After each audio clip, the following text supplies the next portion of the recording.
Welcome to the David Toddcast. The temperature is chilly in Steeler Nation. It is Monday morning, and Happy New Year to you. We haven't spoken since a little bit after Christmas when the Steelers went down to the Kansas City Chiefs, and lo and behold, the Steelers made it a quartet, 4 in a row, with a 19-17 loss to the Bengals on Saturday. So here we are in 20-degree Pittsburgh with a team that at 10-3 I thought was a lock for the AFC North. Now looking at a team at 10-7 that has to go on the road to take on the hated Ratbirds from Baltimore and are installed as a 9.5-point underdog for a game that's now going to be played on Amazon Prime Saturday at 8 p.m. So thanks for being with me. We got a lot to get to. Mike Tomlin's going to be talking about an hour from when I am talking now. So by the time you watch this, Mike will have probably already spoken. Let's do a quick hit on what happened Saturday. First of all, the game plan sucked. I mean, there's no two ways about this. Everybody's written about it. Everybody's talked about it. If I were at you've heard the stories about me at the press conferences for the Steelers with Mike Tomlin. Contrary to popular belief, Mike and I always had a good relationship. It would be occasionally frosty when I asked a question that Mike didn't want to answer. So if I were at the press conference today in an hour, my first question would be, Mike, everybody sitting at home watching on the television knows that on first down, you're going to run a toss sweep to Najee against the Bengals. The first 12 first downs you had that weren't plays inside the 2-minute warning of the first half, you ran the ball. It was 9 for 9, I think you ran the ball, or 8 for 9. The whole world is expecting this. What's going on? And here is my secret hope. I can't decide if this would be the most genius stuff ever and there's no chance, or it's not even thought about and it's just terrible game planning by the Steelers.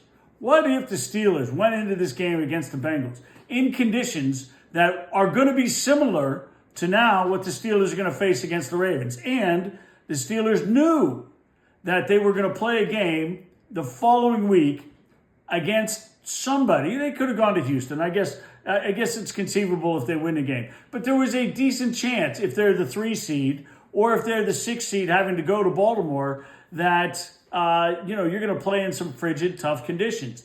And the idea being that we are going to establish the run because that's what cold weather football teams do. And so they're just trying to throw everybody off the scent. How genius would that be if this is a subversive plan by Mike Tomlin to throw the Ravens off the scent and they're going to come out winging the ball Saturday at 8 p.m.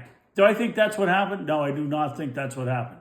That would be genius if that is what happened. And I tell you, if you're Arthur Smith and or Mike Tomlin, you sure as hell better not think that, hey, we're going to come out, run, pass against the Baltimore Ravens, and that's going to do the trick, because obviously it's not. So the game plan was shit. And, look, inexcusable. I mean, like I said last week, everybody likes to use these over-the-top words all the time. Inexcusable is the favorite. But, it's not creative. It wasn't effective. And they didn't change from it until it was late in the game. And you know what happened when they changed from it? They chewed up a Bengals team that they put up 44 on last time out a month ago. When they dropped back and passed it, whatever. They dropped back 50 times. This time, I think Russ had dropped back 12 times going to the fourth quarter, and the Steelers' offense was anemic. So, I don't think there's a lot more to say about that. The Steelers made a game of it at the end, 19-17. The offense was terrible until the end. And let's focus on 2 players on the offensive side of the ball. One, Russ. And look, I have unabashedly been in Russ's corner since they signed him back in whatever it was, March. And I'm not going to completely shy away from that, but certainly Russ's play over the last 4 weeks has been, I would say, subpar, but no, I don't think as disastrous as some people make it out to be. Now, let's not misconstrue anything I'm saying here. I'm not telling you Russ is playing well, but I don't think he's got a lot of help. And, a couple things have gone on here in terms of the talent level, obviously, that the Steelers have played in terms of their opponents versus who they played earlier in the season. The Eagles are number one defense in the NFL. The Ravens, a much improved defense. The Chiefs, a very good defense. The Bengals, not that good a defense. And, that I put on Mike and Arthur Smith for the terrible job they did. But I have massive fault with Russ on a couple things here. And these cost the Steelers a serious opportunity to win the game. The first is, if you look on my Twitter account, at David M. Todd, and everybody has seen this, but I did a screenshot of the 3rd and 1 play. Now let's talk about the series at the end of the first half, where the Steelers are deciding what to do with a minute left, from relatively deep in their own territory, whether they can try to put some points on the board, down 13-7 10-7 at the time. And the first problem is, on first down, Pat Freiermuth catches an out from Russ, a good play. And this happened a couple times in the game. Freiermuth stumbles and bumbles to the sideline without anybody in contact with him, and he doesn't reach the ball out. And he ends up, they call it a first down, but they get replay assist upstairs, and he's short. And I think about this crap all the time. Massively disappointing to be short in that situation, just because, you obviously, when you're time constrained, you don't want to be worried about being then down constrained because you have to get the first down. Second down, nothing. Third down, they have a yard to go again, and Russ gets over center, and there is a gap between Frazier and Seumalo that it's this wide. Any of us can get through this gap. It's a piece of cake. And if you watch Tom Brady all his career, he converted 99%, and that's literally 99% of his 4th and 1 conversions, because he knew how to step to the side. He knew when to take small steps. He knew when to take big steps. He knew when to dive and plunge to the hole. This is a situation where if his blockers, look, Russ is a veteran QB. This should be a no-brainer. And what he does is Russ steps to the left, and when he then wants to step and push forward with his left foot, right guard Isaac Seumalo's right foot is right there, so Russ ends up kicking it, gets no push, and literally falls down, almost with no contact. There's a Bengal who the linebacker fills the gap, and they don't get it, and then Jalen Warren gets stuffed on 4th down. Look, this is on Russ. He's a veteran QB. He has to get that first down. He can pick and choose. I'm going to hit the A-gap off the center, or I'm going to follow one of my blockers. And by the way, why the hell aren't the Steelers, like the Eagles have shown the pathway, have guys behind him and push? This has been tried and true as a proven way to get the first down. Tush push his ass. Get him forward. If you watched the Sunday night game last night, you saw the Lions get Jahmyr Gibbs into the end zone from 2 yards out. Push the guy forward. That is negligence, that bad coaching, and a really bad job by Russ. Okay. More importantly, the Steelers don't convert with Warren. They punt. They give up, or they don't punt. They give up a field goal, 3 points. They lose the game by 2. There you go. More significantly, and this was massively disappointing to me, because one of the things I have said, which is such a positive about Russ, is the experience, the big game experience, but just the situational experience of being a Super Bowl winning quarterback who's going to do the right things in the right moments. I do think largely we have seen that. But 2 things. One is, in this game, on that last drive when the Steelers got the ball, Russ on first down he's under pressure, which he was much of the night. The offensive line wasn't great again, but he throws out to Najee in the flat. Najee, look, I understand you're the running back. You're not just going to knock the ball down because you might get tackled. Najee's a battler, and if he catches the ball, he figures he's going to break 5 tackles and jump over 2 guys and go for 15 yards. I mean, that's just the nature of who he is. So I'm not putting it on Najee. But Russ has to see that situation, and he should just zing it over Najee's head out of bounds. Okay, that's mistake number 1.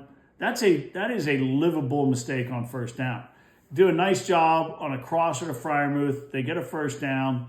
And then Russ, now you're time constrained here. You're time constrained and timeout constrained with only one timeout. And Russ, again, I put this on my Twitter feed, as Russ under pressure rolls to his right. He's got 10 yards to go. He's got Freiermuth just past the sticks near the sideline, to a defender between he and Russ, and some defenders closing in. Watching it live, I was like, well, Russ can get out of bounds or throw it out of bounds.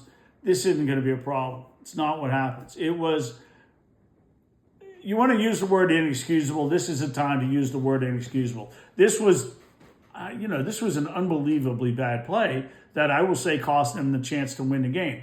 It's 42 seconds left. Russ is short of the line of scrimmage. Again, sail it at Freiermuth. I don't care if you give him a chance to catch it or not. Sail it over his head. It doesn't freaking matter. It's 42 seconds. You need to live the next play. Russ puts his shoulder down, gains 2 yards, and does not get the next snap off until there are 20 seconds left. And it's a disaster.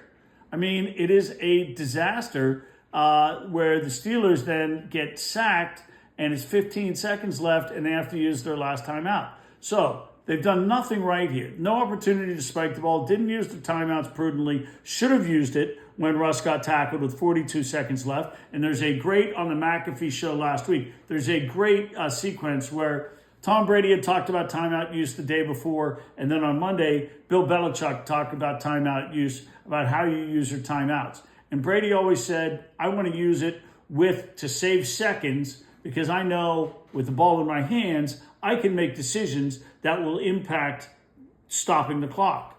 I've been yelling this crap for 15 years. It's unbelievable that coaches and even QBs don't understand this. This is also why when you're in a difficult situation, you always use your timeouts on defense, because you don't have an opportunity to dictate how the play is going to evolve. Pass, out of bounds, whatever it may be, that spike that stops the clock. On defense, the only way you stop the clock is this. So you use them on defense. If you have them on offense, that is a privilege and a benefit that you better take advantage of. Steelers screwed that up, wasted 20 seconds. Russ sacked, timeout.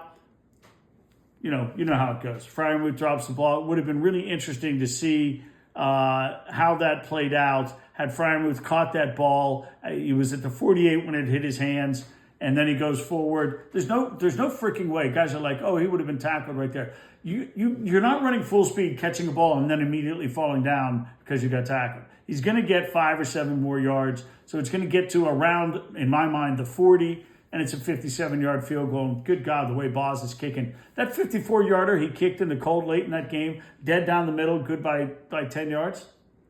He is Boz God. He is the kicking God. I'm going to do a little research this week and see if this is arguably the best kicking season ever. Anyway, Russ screws it up. This is absolutely what I didn't expect from Russ. I did not expect him to screw up the clock and the timeout situation late in that game. Perfect throw to Freiermuth. He's got to catch that. Then if they're able to get it off, spike the ball, I'd say it's 40-60. Boz makes a 57-yarder. Unlikely, but obviously if he does, they win the game. And the circumstances are slightly different. They're going to Houston instead of going to Baltimore. Let me tell you, that would be massively better. But, okay, all hope's not lost. Okay, one more thing. George Pickens. He sucked in the game. I got a lot of blowback when I tweeted about the fact that George is nature off the field. Now, there's a lot of people are like, oh, how much time have you spent with George Pickens off the field? People are idiots, okay? In this case, maybe there's a lack of clarity. I was talking about off the field, like being in the sidelines, in the locker room. Pickens was kind of recalcitrant in terms of answering a question that was asked by Alan Saunders. Totally legit question about the KC game on the interception, that they weren't on the same page. George, pulled his mouth covering to his hoodie and declined to answer the question and kind of pouted his way out of the rest of the interview. And Steeler Nation, picked their sides on reporters are such evil people asking questions. Why do they put George in such tough positions? Or George is acting like a temperamental, preteen and can't handle, acting like an adult. The answer is obviously the second. This is not on the media. This is on George. Okay, so I have a little bit of that in my timeline last week, which is always a joy to deal with that BS. And George, 2 times on the sidelines, 2 or 3 drops. The one on the sideline, the first catch, he goes backwards, no yards. Second one is a perfect throw by Russ down the right sideline. He catches it, brings the ball down, and I think it gets knocked out of his hands. I actually don't think it was a drop. I think it was a good defensive play. What George has shown he's very good at in the past is when he catches those balls, having those vice hands and also keeping the ball up so that guys can't do the tomahawk to knock it out of his hands. Okay, didn't happen. And then we know there were 2 drops after that. The one in breaking route, that one, and then another one later in the game. But anyway, George, and then petulance on the sideline. And again, we have the worst of George Pickens. We have the petulant George without the production in the game. Now, it's one last thing about Steelers. I didn't want to make this too much of a rant about the Steelers offense. I saw 2 in breaking routes that they threw to the whole game. The one to Pickens that he dropped right through his hands, and the one to Freiermuth that he dropped right through his hands. That was basically it. And I don't understand this at all. And I was told a million times by people, Russ can't use the middle of the field, can't see over the line. I wasn't buying any of that. And in the first 6 or 7 games he started, Russ used the middle of the field really effectively. Dumps to running backs over the middle. Skoranek and Austin, particularly on a couple of touchdowns, deeper touchdowns up the seam. Freiermuth running crossers. Now, we haven't seen George run crossers. We haven't seen Van Jefferson run many crossers. So the Steelers don't run a lot of in-breaking routes. But I have not understood over the last 4 weeks the Steelers' complete inability to attack the middle of the field. Now, again, I will concede a little bit to better opponents and maybe game planning against that a little bit more. But good God, Darnell Washington, Freiermuth, run some in-breaking routes with Van Jefferson. Where's Calvin Austin? To be effective and for the Steelers to win in the playoffs, they're going to have to get back to doing that. I don't know if we'll see it or not, but put that down as one of the important factors for the game coming up Saturday night. Okay. Back to a question that I've been asking you from the beginning of the season. And the question's very simple. Which side of the ball are you more concerned about? And I will tell you, as I'm sure you have felt in your hearts, that the answer to that question has changed repeatedly over the course of the season. Coming into the season, of course, it was the defense is the great side of the ball. The offense is, we'll see. Wing and a prayer. See what happens. See what happens with Fields. See what happens with Russ. But the defense, rock solid. Then we see the Steelers' defense give up games to the Cowboys and the Colts. And we see the offense with Russ start to do things that remind of days of yore when Ben was the quarterback.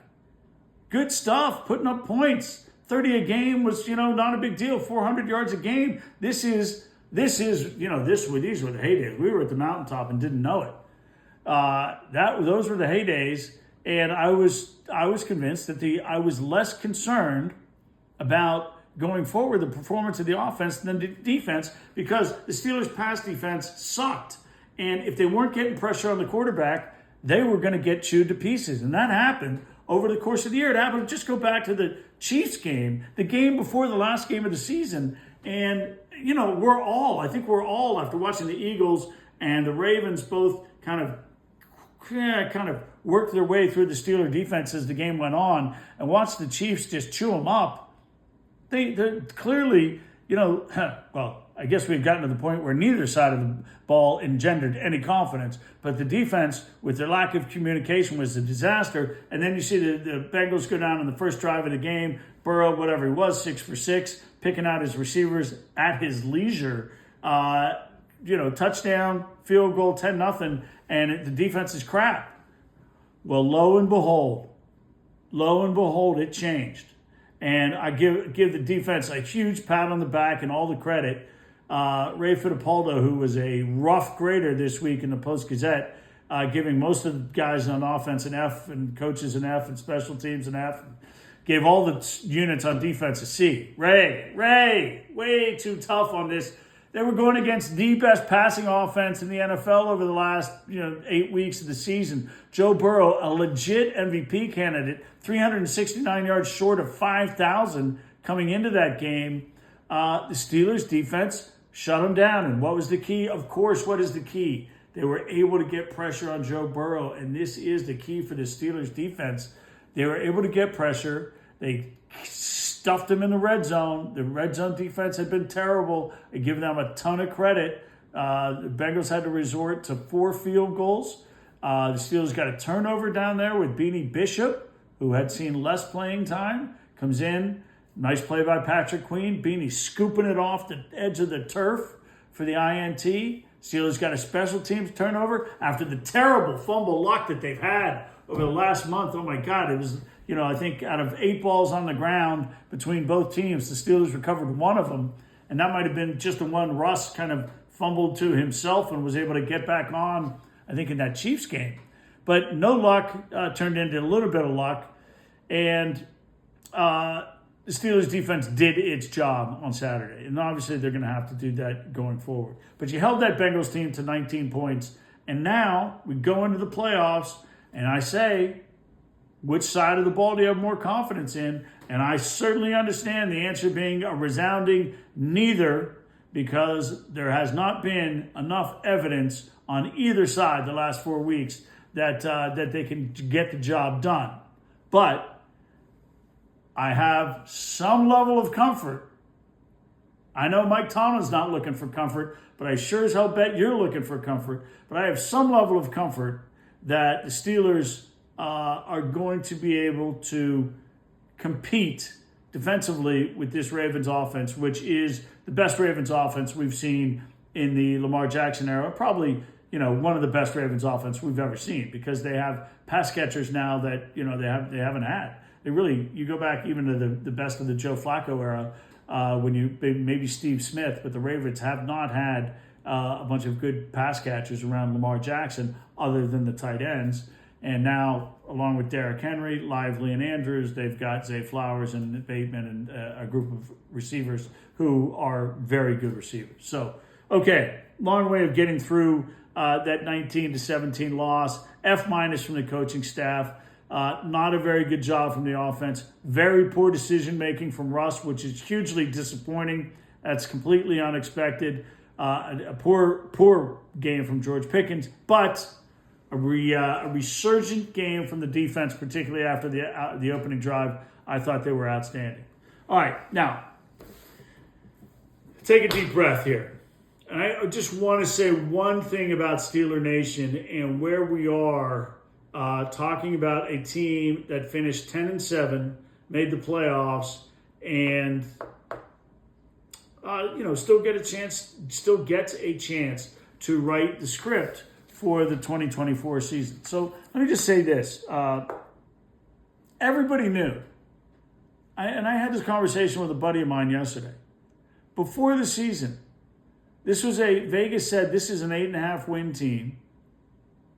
Everybody knew that the front half of the schedule was going to be the easier half and the back half was going to be a bitch. And everybody knew the defense was going to be pretty good and the offense, the team was going to be offensively challenged. That was the discussion by everybody. And they were a borderline playoff team. That was everybody's discussion in July, August, and September. Everybody.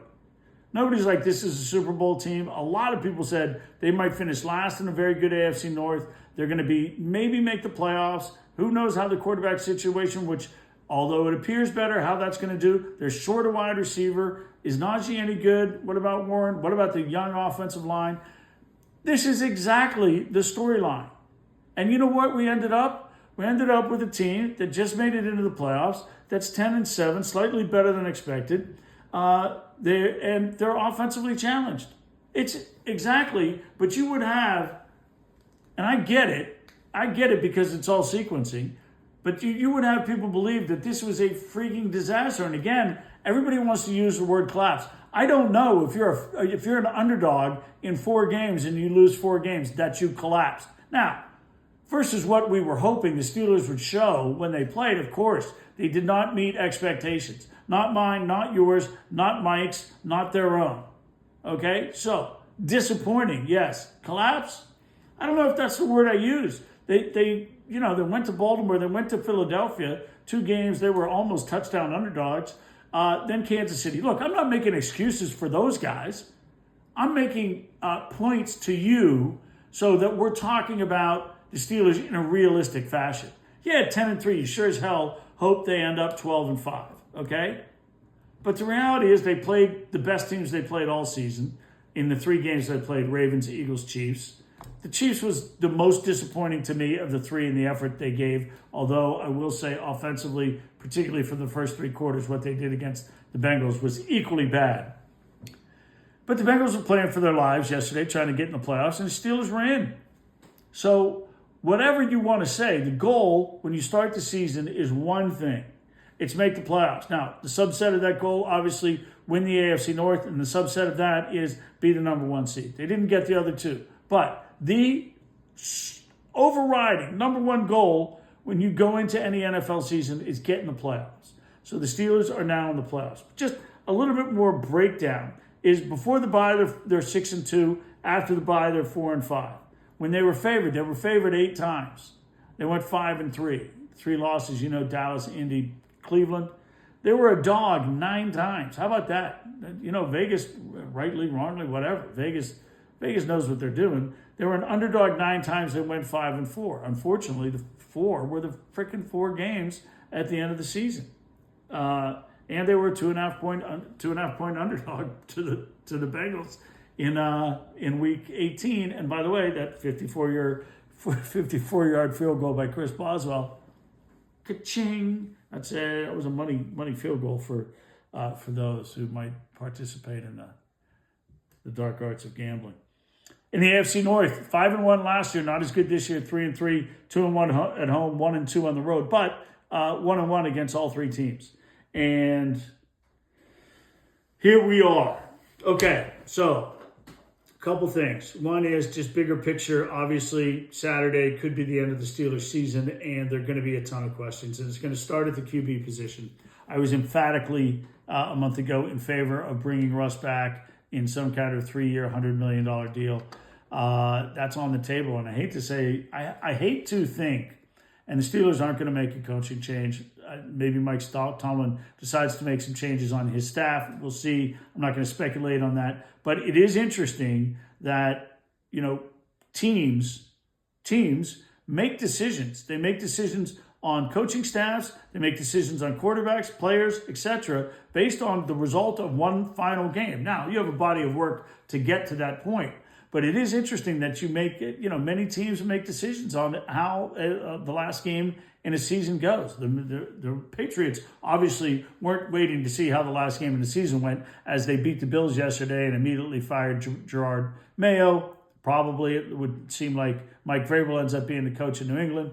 We'll see what happens. The Giants, the Colts, they're going to keep with their brass. I'm sure plenty of other changes will be made over maybe even happening as we speak. The Steelers, Mike Tomlin is going to be the coach, even though Adam Schefter, I won't say recklessly speculated, because when you're in that job on TV sports, your job is to recklessly speculate about, would the Steelers trade Mike Tomlin if some kind of offer came along.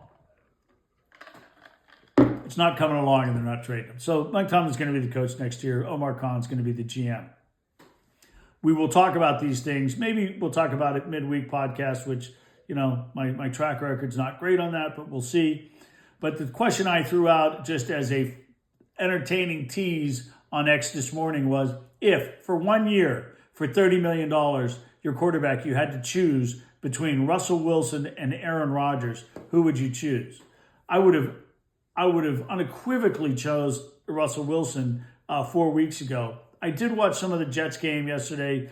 Aaron Rodgers, one of the things Aaron Rodgers is still able to make some plays. He's got a great arm. He's a veteran quarterback. I don't think there's any chance Aaron Rodgers is a Steeler QB next year. I thought it was an interesting thought exercise. And when I last looked, the polling was kind of 2-1 in Russ's favor.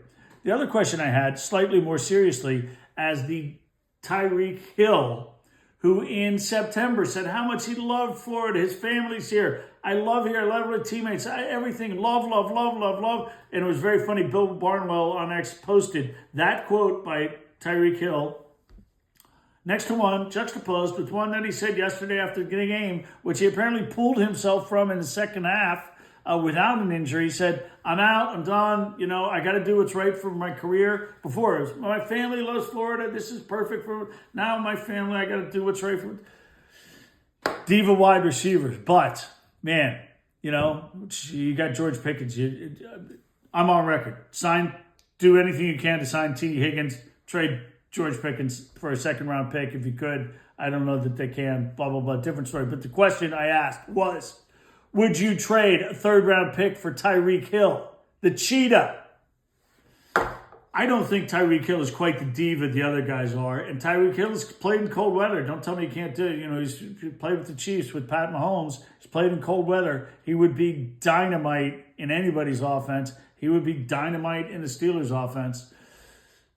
He's cranking up 1,000-yard seasons still. I jokingly said this was the OBJ start of his career decline immediately with that quote. But if somebody said to Omar Khan, give me a third or fourth round pick for Tyreek Hill at whatever it is, $27 million for a couple more years, I would entertain the thought is the answer to that.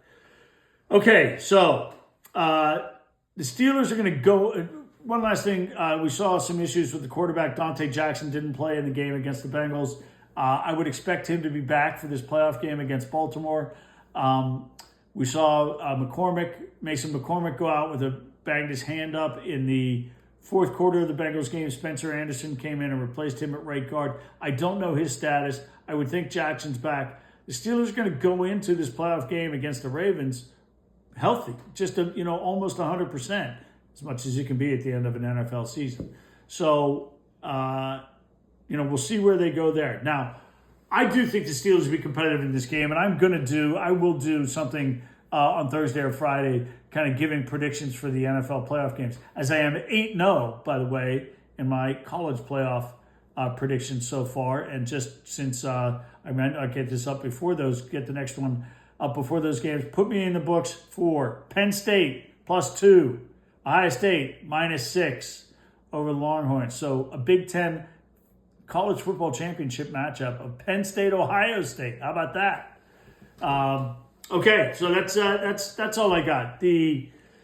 I think the Steelers can be competitive in this game against the Ravens. I think the line of 9.5 is too much. Look, obviously nobody expects the Steelers to win this game, but Harbaugh and Tomlin have played each other like 100,000 times. They know tendencies. They know what's up. The game where the Ravens won by 2 touchdowns, which people are going to look at as the most recent game that was played in Baltimore, Russ is running for a touchdown, drops the football, and after the Minka interception, where are we going with Minka? After the Minka interception, Russ throws a pick 6. So if the Steelers don't win the turnover battle, it's going to be a hell of a challenge to win the game. But we've seen the defense got 2 turnovers in this past game against Cincinnati. They did win the turnover battle and lose the game 2-1, lost 19-17. But as we've seen, for them to be successful, hold teams under 20, get 2 turnovers, and offense not turn the ball over. That's going to be the recipe for this game against Baltimore. And good gracious, you cannot come out. Mike cannot come out. Arthur Smith cannot come out, toss sweep to Najee, hand off to Warren on first and second downs, and then try to throw for a first down. The Ravens are going to score some points. The Steelers need to be ready to just attack offensively, attack the middle of the field, attack deep. The Ravens secondary is so much improved. They finally got things sorted out. There's a reason the Steelers are 9.5-point dogs, but I don't think all hope is lost. Okay, so I'm going to come back Thursday or Friday, short Toddcast, and give you my picks for the playoff games. It is chilly in Pittsburgh. I hope it's a little warmer where you are. Drive safely today. Some snow in the area of Western Pennsylvania. Thanks, as always, for listening to the David Toddcast. Comments, I love them. I try to comment, respond to all of them. Like, subscribe, pass it along to your friends. Have a great Monday. 10-7 are in the playoffs. Life could be worse. Thanks for listening and watching to the David Toddcast.